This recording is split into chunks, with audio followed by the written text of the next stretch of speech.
Denmark's Crown Princess Mary becomes the world's first Australian-born queen. A historic, emotional, and regal journey unfolds.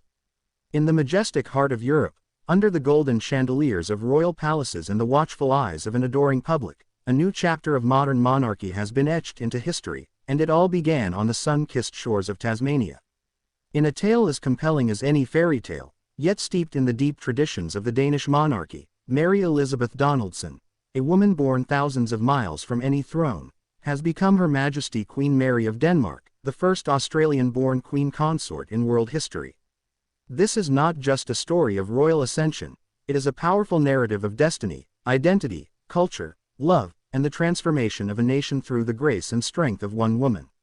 Let us now walk the royal path that has taken an ordinary girl from Hobart and placed her among the stars of Europe's most ancient monarchy.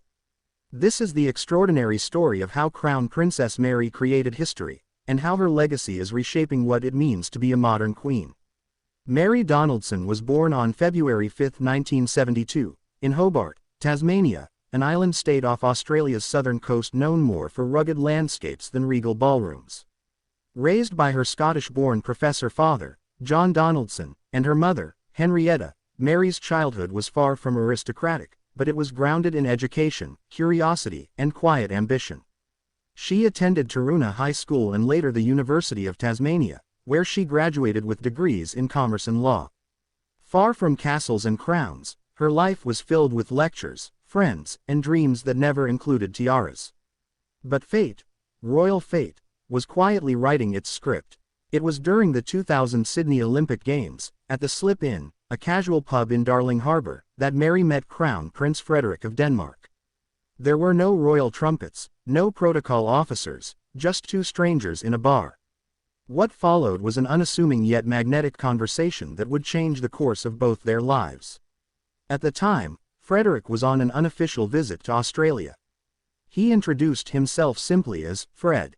Mary, unaware of his royal title, was reportedly warm, witty, and authentic, qualities that instantly captivated the heir to the Danish throne.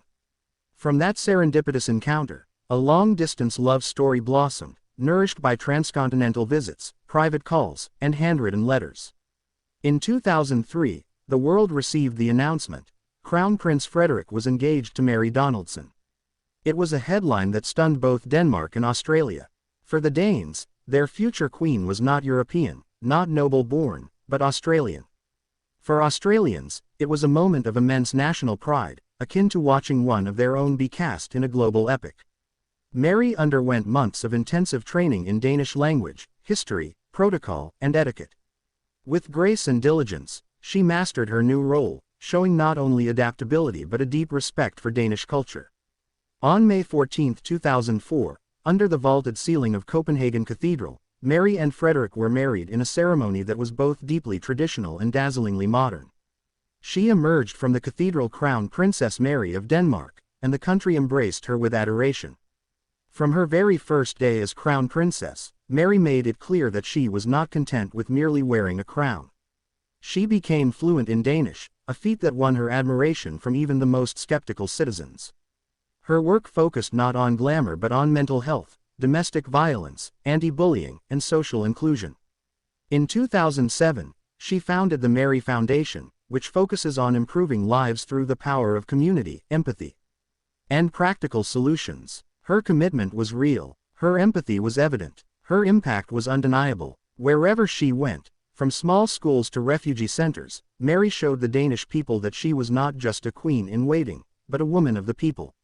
Queen Mary and King Frederik have 4 children: Prince Christian, Princess Isabella, and twins Prince Vincent and Princess Josephine. Mary's parenting style, rooted in her Australian values of openness and modesty, has blended beautifully with royal duty.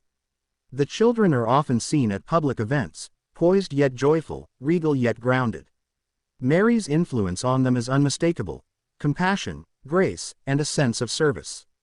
On January 14, 2024, Queen Margrethe II, the world's longest-reigning current monarch, announced her abdication in a live New Year's address. It was an emotional, surprising, and historic moment.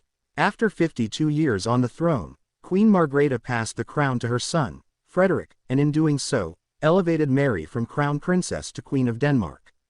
The coronation, while not a crowning ceremony as in the UK, was marked by a proclamation from the balcony of Christiansborg Palace. Tens of thousands of Danes gathered, waving flags and weeping tears of joy. When Frederik stepped forward to acknowledge the nation, he was no longer Denmark's prince. And standing by his side, poised and resplendent in regal white, was Queen Mary, Australia's queen, Denmark's queen, the world's queen of hearts. This moment is monumental not merely because a woman became queen. It is historic because Queen Mary represents something much deeper and more modern than traditional royalty. She is a global queen.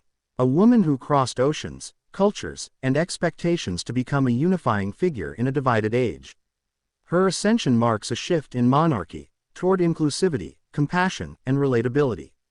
In a world increasingly skeptical of royalty, Queen Mary offers a compelling case for its relevance in the 21st century. As Queen, Mary is poised to strengthen Denmark's international relationships, especially with Australia. Already, diplomatic channels are buzzing with plans for increased cultural, economic, and educational ties. Her presence in the European monarchy is seen as a bridge, linking continents, ideologies, and generations. From Paris to Sydney, from New York to Copenhagen, Mary is more than royal. She is a symbol of global unity, progress, and quiet power. As she steps into her role as queen, Mary continues to champion causes that matter. She is already shaping her queenhood around key issues: mental health advocacy, gender equality, cultural integration, children's rights, climate change awareness. She speaks softly, but her influence is resounding.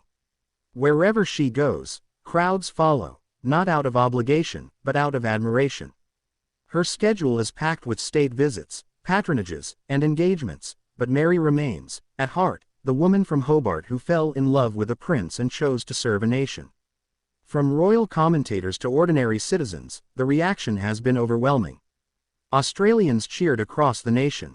Newspapers hailed her as our queen abroad. Danes embraced her as one of their own. Crowds in Copenhagen sang national anthems and chanted her name.